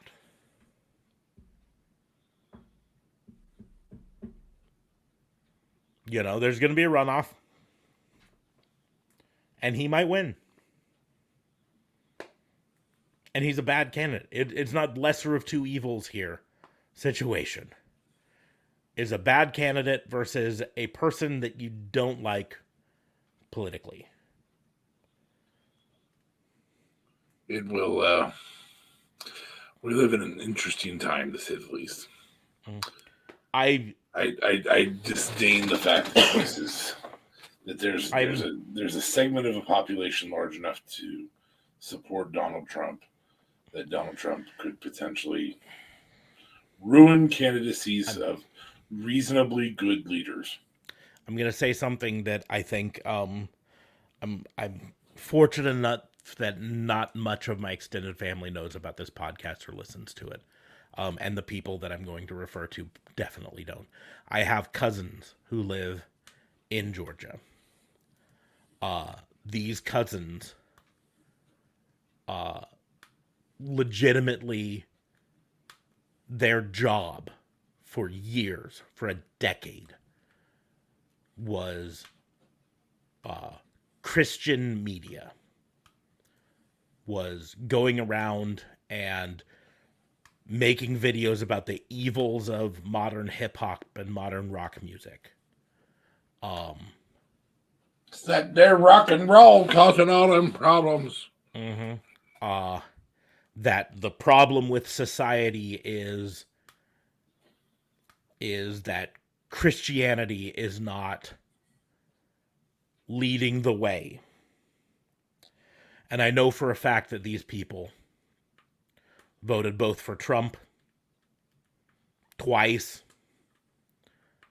and are probably going to revote and already voted for Herschel Walker. I don't know. I just. Ugh. And it boggles my mind. But I know for a fact that these people, because the part of the problem is identity politics. And this is really weird for us to do a half hour on a wrestling podcast. And so maybe we've lost a bunch of listeners now, but identity politics is part of the problem, right? People saying, I have to vote for red or I have to vote for blue, right? Rather than looking at the quality of the character, right? Because I cannot see in any empirical evidence that suggests in any way, shape, or form that Herschel Walker is the more moral candidate versus Warnock.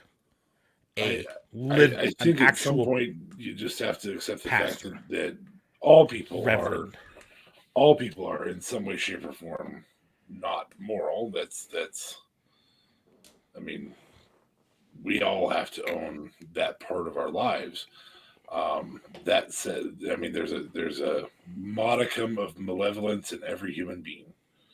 Our ability to control it is whether or not, I don't want to say we're considered good or not. We're considered, I don't even want to say justifiable, because at the end of the day, no person is really justifiable. We all have, like I said, a modicum of malevolence. But by golly, sure would be nice to not have just vile things from any candidates anywhere, for any.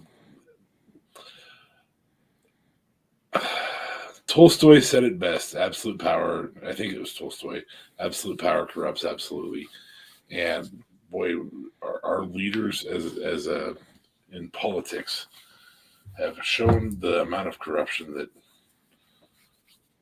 Who was that? Was that Tolstoy? Maybe S-O-L-E-T. I think you can give excuses about morality and all of this stuff. This is an excuse. It's just in general, I think. Again, you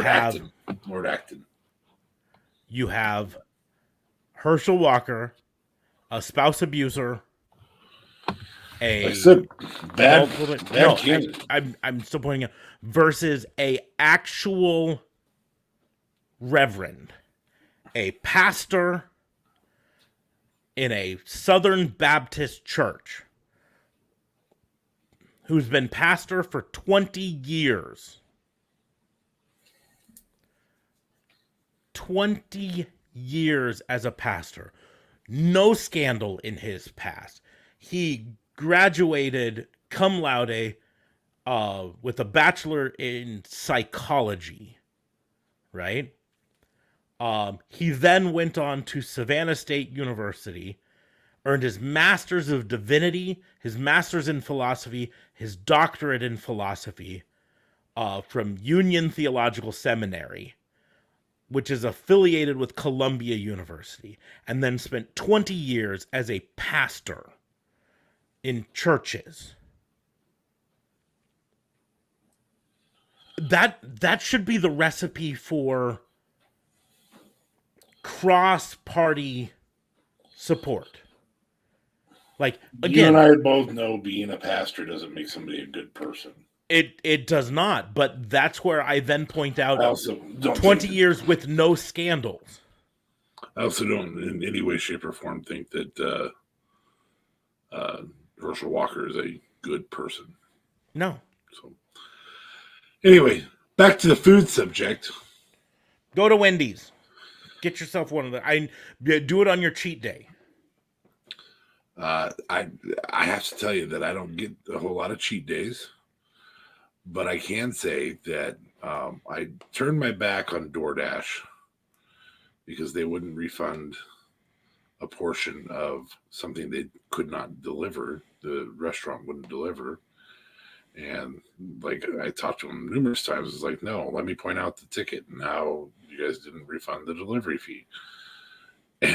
And so I went to Uber Eats, which meant I didn't have Amigos available at work anymore, which drove me crazy. If you guys have listened before, you've heard us talk about Amigos and their amazing stuff.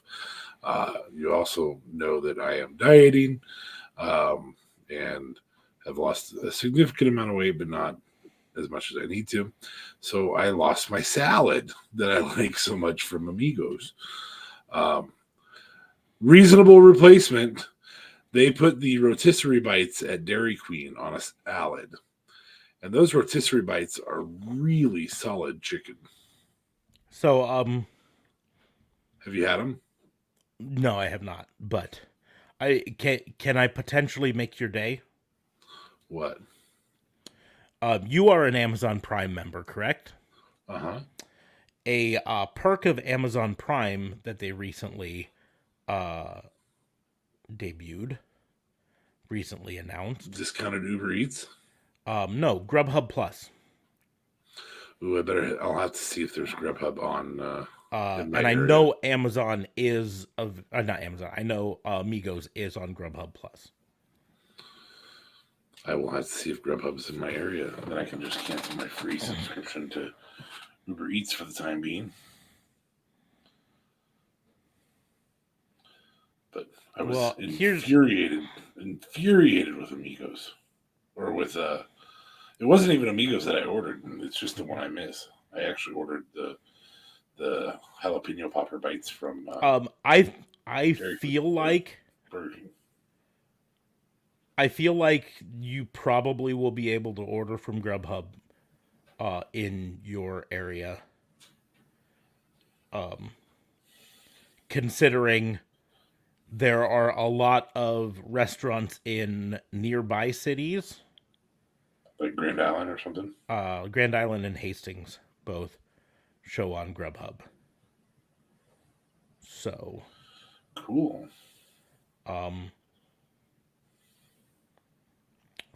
and again, because Grubhub Plus is included with Amazon Prime,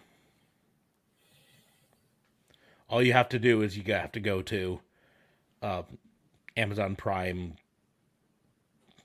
Grubhub page. Where is it? I can even message it to you. I'll just download the Grubhub app, see if it's available in that town. Yeah, I'm going to share the link though because you do have to sign up through Through Amazon? Through the Amazon to get the thing. But yeah, you get a year of Grubhub Plus for free. Woo! I'm sending it just to you because JOB doesn't need to know about it. Here it is. Unlimited $0 delivery fees on eligible orders. Sign in with Prime, activate Grubhub Plus, enjoy $0 delivery fees. So, that might potentially get Amigos back onto your menu. That would be fantastic. But I'm telling you, even if you only get one cheat day a month, make sure you take advantage of Wendy's for that cheat day. This is so good. It was so good. We almost didn't go to Wendy's for today because the Church's Chicken here in Omaha opened yesterday. But then we drove by and we saw the line for Church's Chicken. I'm like, we're gonna give it a couple weeks, I think. I kid you not. There were at least 90 cars in line. I'm not joking. It's a lot of cars. It is a very lot of cars. It was on this road that goes this frontage road that goes in front of a Walmart. Went all the way down. Like insane amount of cars. Just in line for and I'm a Church's Chicken fan, so I'm like, yeah, I get it. But I wasn't about to sit in that line with a 4-year-old in the backseat complaining about why am I not at home. I'm hungry. But, anywho's, that's enough food talk for this wrestling podcast. The struggle with ADHD is real. I'm telling you that. It is real. Absolutely. Anyways, I used my beard straightener today. That's what looked different. I thought maybe you dyed it. Nope, I straightened it. So it looks longer than it normally does because it's straightened. And it's kind of weird for me to get used to. Anywho's. But on that note, let's go ahead and wrap things up for the Fantasy Booking Wrestling podcast. Make sure to check out the links in the doobly-doos below, wherever you watch it. Make sure to like, share, and subscribe. That's the best way to support us is a subscription. And like I mentioned with Amazon Prime gets you lots of perks. I'm not sponsored by them in any way, shape, or form, except Twitch is owned by Amazon. And because of that, if you are an Amazon Prime member, you get to 1 free subscription a month, and you can throw it our way and help us out free of charge. Doesn't cost you a thing. You're free, you're free, you're free. Except for your Amazon Prime subscription, which, let's be honest, you were going to do anyways, right? So, but yeah, make sure to check out all our socials. I've started posting some pictures of my action figures on my Instagram, so you can find that at Raw and Order WBU. Twitch, TikTok, Facebook, not Facebook, Twitter, Instagram, all at Raw and Order WBU, except for Facebook, which is at Pissant Podcast Reasons, all of that stuff. You can follow DA Fabe at DA Vincent K. Fabe on Twitter. Mm-hmm. That's it. And then JLB, his links are gonna be in the doobly-doos. He doesn't get a big shout out on this because he wasn't here. Despite the fact that he's been off work for, at least half an hour now. Just saying. But on that note, we're going to go ahead and close the book. Like, share, subscribe. Hit up our merch store. The links are in the doobly-doos for that. So you can get things like the Those Who Can't Wrestle podcast shirt or the autograph shirt like's behind me or, all the fun stuff on there. But anyways, we're going to go ahead and close the book. Thank you all for listening. We will see you soon. Deuces.